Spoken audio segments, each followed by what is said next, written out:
I'll pay all the alimony and the child support in one go. Just please divorce me. I don't want to. What the hell? I'm asking you sincerely here. Please divorce me. My husband was literally on his knees, begging for a divorce. Over my dead body! You're not divorcing me, and you are going to help raise your own child. My name is Bonnie Sanderson, and I'm a 30-year-old office woman working in accounting at a branch for an electronics conglomerate. My husband, Jan, also works in an office for a company that has partners overseas. He is a very handsome man, and I couldn't be more proud of having him as my husband. When we were dating, he was so damn amazing, there were times I felt so insecure. The fact that I still think he's so amazing is proof that I truly love him. I don't know what I would do if something happened to him. Such was us, and we've been married for 3 years. Unfortunately, we found it was difficult to conceive a child, and in our 2nd year of marriage, we started taking treatment for fertility. Even so, I never got pregnant, and we started to think that we couldn't have children at all, ever. This reality made me realize that I was putting a lot of pressure on my husband. It became especially apparent when he became increasingly more frustrated at home. I'm so sorry, honey. I feel terrible about this. I hate to put you through this. If I'd been talking to the Jan I first fell in love with, he would have replied like, Don't worry about it, honey. We're family anyway. Let's just be patient and keep trying. Or something like that. I'm positive he would have responded in a kind, composed manner. But this was not the case in the present. Instead, he lets out his frustration, albeit very repressively. I'm feeling a lot of pressure from my parents to have grandchildren, Bonnie. For real though, when are we going to have a grandchild? If you can't get pregnant, then you can't. Nothing we can do about it. Why don't we just give up?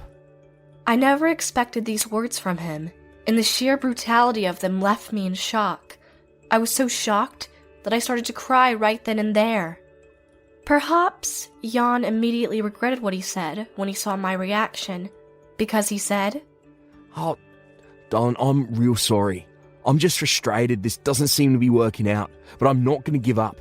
Not now, not ever. Let's do our best, okay? His words consoled me. I don't know why I didn't realize sooner, but I was letting myself be spoiled by his kindness and easily swayed by his voice and his words.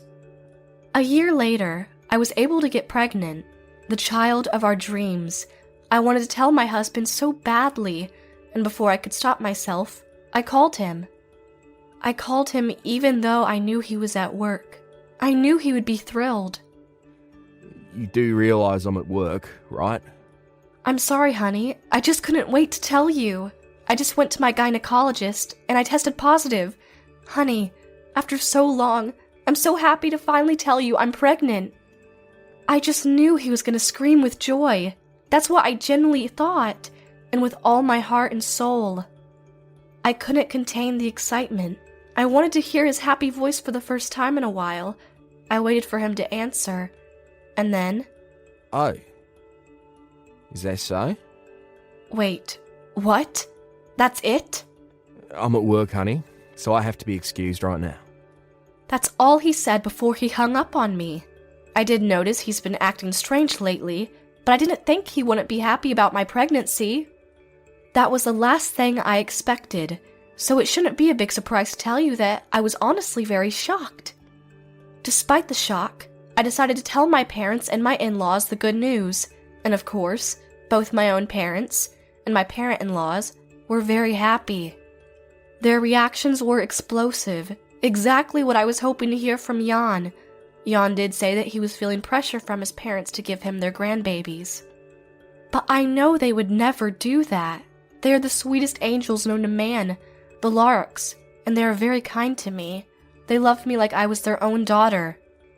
They knew we were going through treatment for infertility, and not only they periodically checked in on how things were going, their words were very encouraging.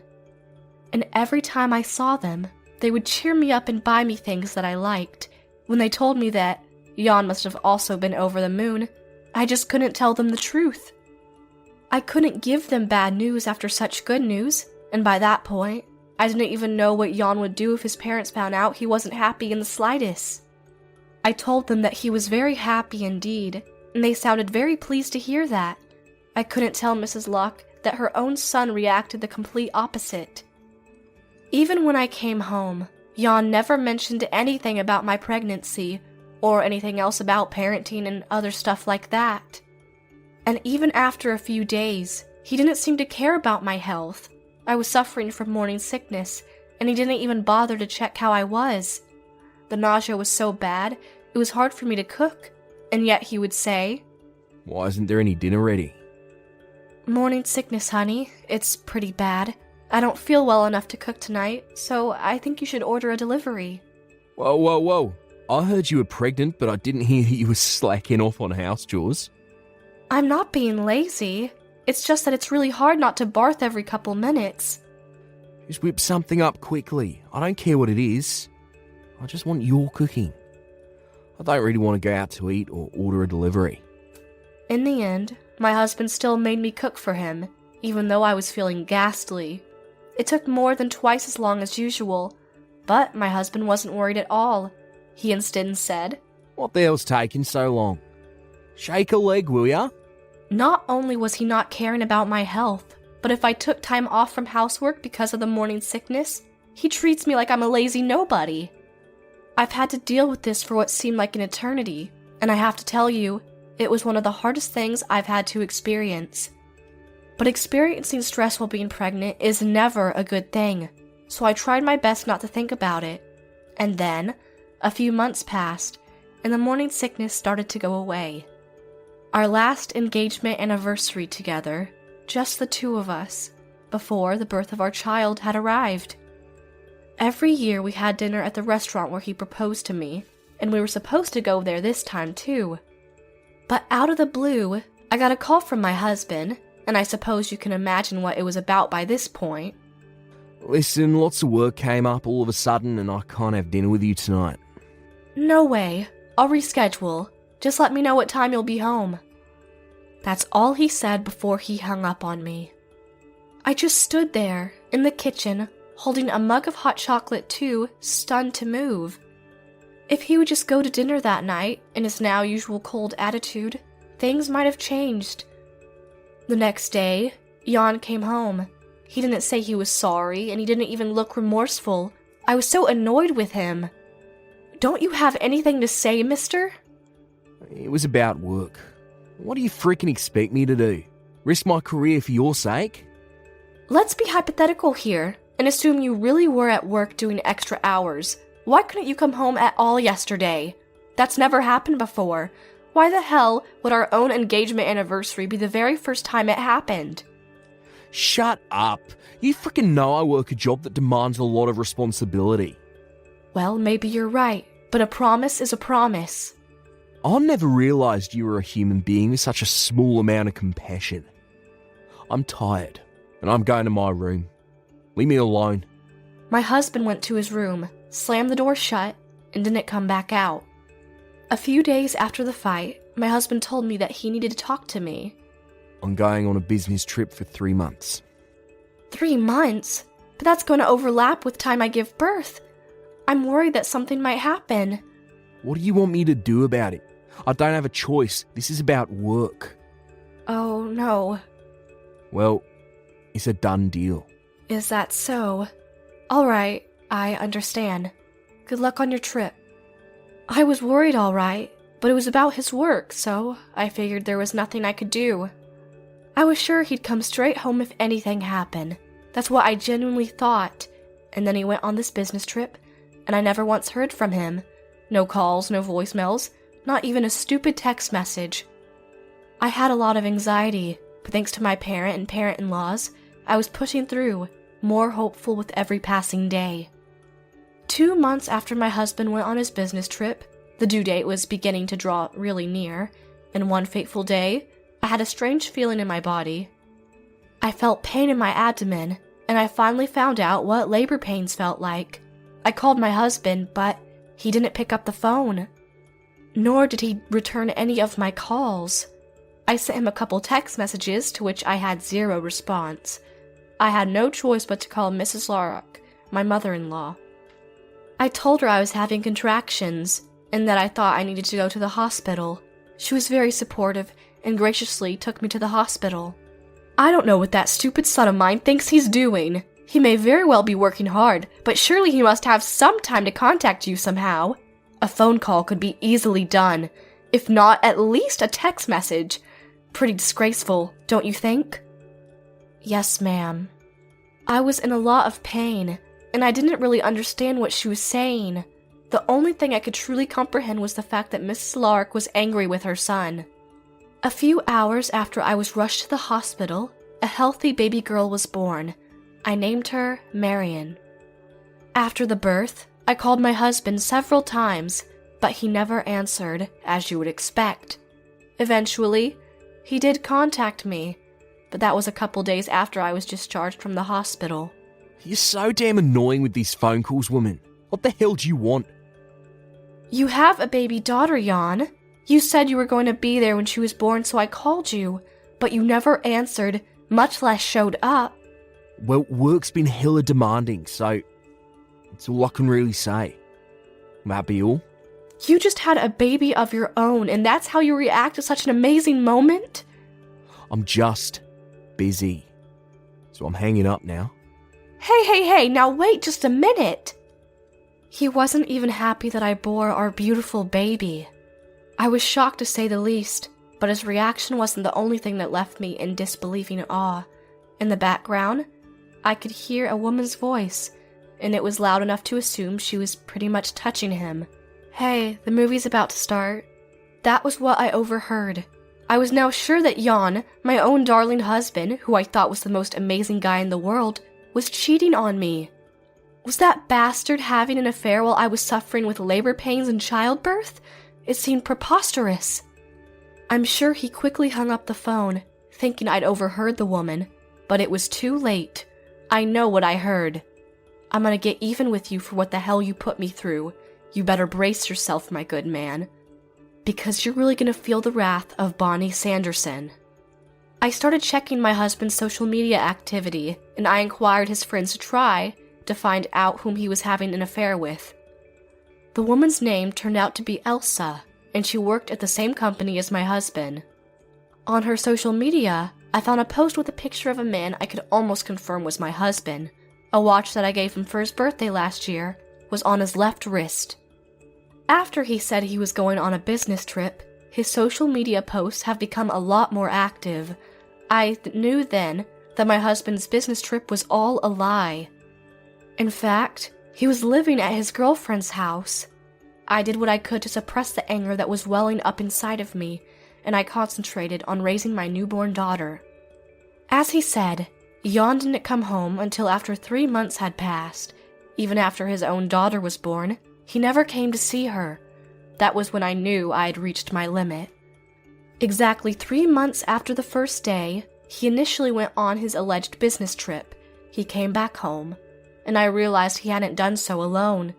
As he walked in through the front door, I noticed a woman behind him. She went on to flirtatiously say, "Nice to meet you, dear. I'm Elsa." The woman introduced herself, and then Jan went on to say, I want a divorce. I'm sorry for coming out of nowhere, but you see, I'm pregnant with Jan's child, dear. Please divorce him, so we can raise our child together. What are you talking about? Bonnie, listen, you admit the passion in our relationship, in our marriage, went stone cold quite a while ago, right?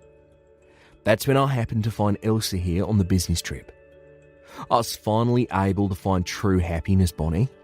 You know what they say, though? All good things must come to an end. Since that's the case, I'll pay all the alimony and child support in one go.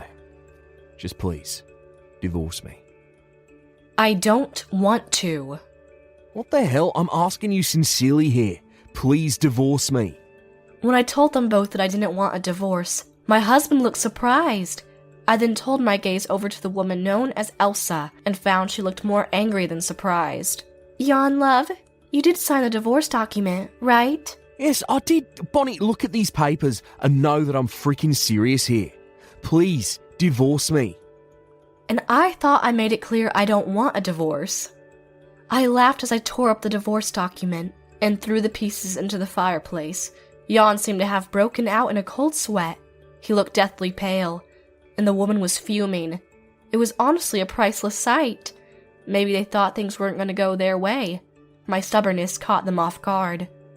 "Hey, you there. Elena, right?" "Yes, dear. My name is Elsa, but I also see right through you, Miss Bonnie. You don't love Jan in the slightest. You only love his money, and that's all you're after." "Excuse me?" "He's recently been promoted, you know. His family runs a company, and ever since you found out, it's only a matter of time before Jan will eventually take over. You've been chasing after the opportunity to become the wife of a company president and live the life of extravagance. That's what you're after." Everyone knows that he's in that company because he's destined to take over as president, don't they? "Well, that's not what I meant. And since you're talking about alimony and child support like both of those are a walk in the park, I'll clue you in on some details. If you have an affair knowing you have a child, and wind up divorcing your wife because of that affair, when it comes to just alimony, it's legally possible to ask for $6 million, and I'd be demanding that much from you too, of course. In that case, Jan's gonna pay my share, now won't you, love?" No way, I don't freaking have 6 million stashed away, let alone double that. "I know, right? And besides that, he doesn't save money very well either. Since this was all about Jan and his unfaithfulness, I'm sure you thought that he'd only pay about $1 million in alimony and child support combined. Tell me I'm wrong." Perhaps that question I asked my husband hit the nail on the head, because he shut up. Over my dead body, some puny punishment like that be bestowed upon these traitors. I turned to the woman who he'd been cheating on me with. "And you still mean to tell me you want this man to divorce his lawfully wedded wife and marry him yourself? Well, you'd rather pay double $6 million, divorce me, and marry this woman who clearly wants your money more than she thinks I do? Let me remind you, I never had a clue you're the heir to be the president of the company until after I discovered who Mr. Lark is. And while the notion of money was adamantly tempting, I would have loved you and married you even if you weren't the heir. So what's it gonna be, Still want a divorce and marry this girl?" Well, that's... "All right, I've had enough. Fine, you win. I'll break up with him. I'm done." Wait, else, darling. "Go after her, honey. Go after her and pay me the $6 million. That's what I told him. Realizing he was completely defeated, Jan thought it was impossible to go after the one he truly loved, so he collapsed onto his knees. I'm so sorry. Please, forgive me. "All right, I forgive you this time. Pray you don't disappoint me again, honey," I told him with a smile. Jan looked genuinely relieved. He never ceases to amaze me with how much of an idiot he can really be. I let my husband think that our relationship as husband and wife was fully restored before I contacted his company about the affair. My husband, being in a substantially responsible position and the heir to inherit the company as president one day, was sparred his neck. Elsa, the woman whom he was having an affair with, on the other hand, was promptly fired from her job. I'm sure Jan lost a lot of credibility at the company because of his huge mistakes, and for a while after that, my husband had to gain back the company's trust in him as an employee. And my trust in him as my husband. He started coming home early from work, and on his days off, he went to the park with me, walking with his daughter in his arms, and me pushing the stroller beside him. He was actually doing a pretty good job playing the roles of an ideal father and an ideal husband. But then one day, my husband made a very serious mistake at work. It turned out the corporate information of a new company that had recently signed a business contract with his own company was leaked to the public. And the sole culprit for this mistake was my husband, who had dropped the USB drive containing the company's corporate information. It ended up in the hands of someone from a third party, and needless to say, the consequences were devastating. With his credibility already at stake because of his affair, he wasn't careful enough, and his company lost all faith in him as an employee after making a mistake like this. Of course, he was officially fired from his job. After that, my husband told Mr. Lark, his father, that he had been fired from his job and asked him to hire him. It must have taken a lot of courage for my father-in-law to turn down his own son. My husband came home very depressed that day. I'm so sorry, Bonnie. He got fired from his job and Dad for some reason was mad at me and he wouldn't hire me. Oh dear, is that so? I'm sorry to hear that. That must have been devastating. I'll find another job. Just wait till then. I'm gonna take good care of you. Both of my darling girls. I'm glad to hear that. I'm rooting for you. You just do your best and get another job. Did you really think I was gonna say all that? When I said that, he obviously looked surprised. What do you mean? I've been waiting for you to hit rock bottom. To tell you the truth, I always wanted a divorce, ever since you came back home that day with that flirty slut bag. You're not even very good at your job. You basically relied on your father to help you get promoted in the company, didn't you? I knew it was only a matter of time before you made a big mistake at work. No way. And Daddy was mad at you for some reason? But of course he was, honey. Think. Why is it so obvious? Well, I obviously told him you cheated on me. I told him that even though I was going through a difficult time with our daughter, what with her due date closing in, all the labor pains that led up to the birth, and with the birth itself that left me in the hospital for a whole week afterwards, you didn't contact me at all, much less call me. And you never did come to see Marion, your own beautiful daughter, after she was born. I honestly didn't think you'd hit rock bottom so soon. Right when you found out Elsa had lost her job, you started acting like the man of my dreams, the father I knew Marion deserved. It was disgusting. I'm sure my words felt like bullets to him, because he then collapsed to his knees. I want a divorce. And also, I'm gonna demand the alimony for the affair of a few weeks ago, along with monthly child support. I lost my job, Bonnie. How am I supposed to pay for that?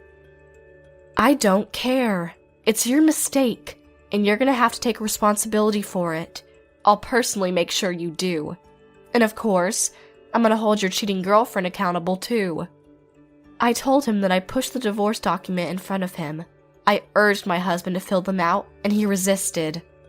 You can resist all you want, honey, but if you must, I'm going to have to hire a lawyer, and so will you, and settle it through divorce mediation. It'll cost you more money, by the way. That's all I ever said.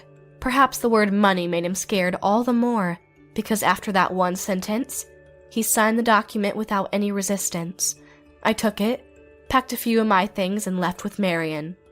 And through my lawyer, I demanded my husband $6 million in alimony and child support, and further demanded Elsa, the woman whom he was having an affair with, $4 million in alimony.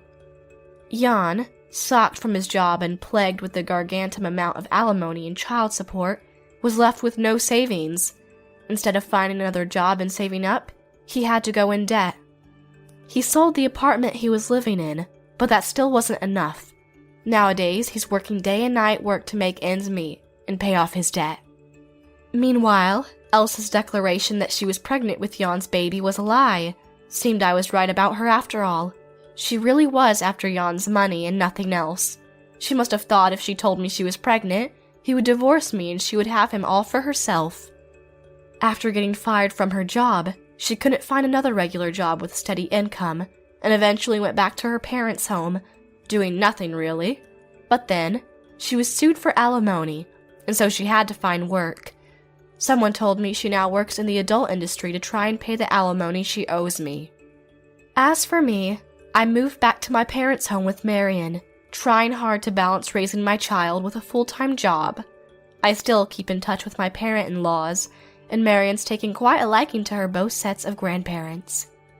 Things may not have worked out with my husband, but I do plan to continue to have a good relationship with my parent-in-laws. I decided to live my life as a single parent, promising my darling Marion that I would protect her from anything sad and negative. You heard it here first, folks. I vow to do my absolute best for my daughter and raise her to become a wonderful, beautiful, independent woman. And I will never forget my gratitude towards my parent and my parent-in-laws, and give them lots of time with their granddaughter.